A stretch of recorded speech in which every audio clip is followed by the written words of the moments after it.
តែគេចា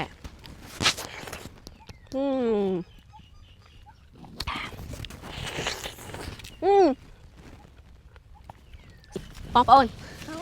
នេះមកសញ្ញានេះកាច់ចេះហ្មងតាឃើញអត់បងប្អូនអានេះមកខុតណាមកខុតនិយាយទៅចកាមកខុតខ្ញុំហ្មងការខុតហ្នឹងមានតាមខុតមានតាមតែគឺយើងដាំចូលគ្នាហ្មងតែបងប្អូននេះមកសញ្ញាពណ៌អញ្ចឹងហ្នឹងគឺយើងអាចបេះបានហើយអូយល្អខ្លាំងណាស់បងប្អូននេះមួយដាំខុតនេះមួយស្លឹកវា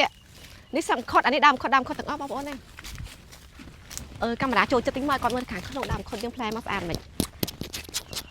ឡូវខ្ញុំសាកឲ្យបងប្អូនញ៉ាំមួយសិនមកដល់ញ៉ាំហ្មងអូនេះបើសិនជាសខាបើទុកដល់ស្អែកទៅគឺទុំហ្នឹងណាបងប្អូននេះតែគេចា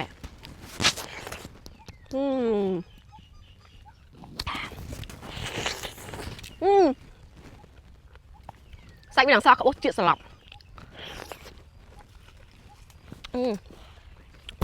និយាយថាជាតិមែនតើហ្មងណាអញ្ចឹងបងប្អូនខ្ញុំចាប់ដើមបានទុំមួយចឹងទេអត់ទាន់ច្រើនទេអាចតិចទៀតវាអាចទុំស្រុកគ្នាអាចបានច្រើនតែឥឡូវខ្ញុំចាប់បង្ហាញដើមឲ្យបងប្អូនមើលសិនណាគឺនេះដើមវាចឹងស្រាប់វាផ្លែមួយចឹងនិយាយទៅវារៀងពិបាកបេះដែរពេលបេះទៅវាចុកកបន្តិចតែសំខាន់ជាតាបងប្អូនចាំតាមកខិតចេតានចេញបងប្អូនទិញសាក់ទៅអត់ខកបំណងហ្មងមកឥឡូវយើងទៅប្រដាប់ដើមផ្សេងទៀតណា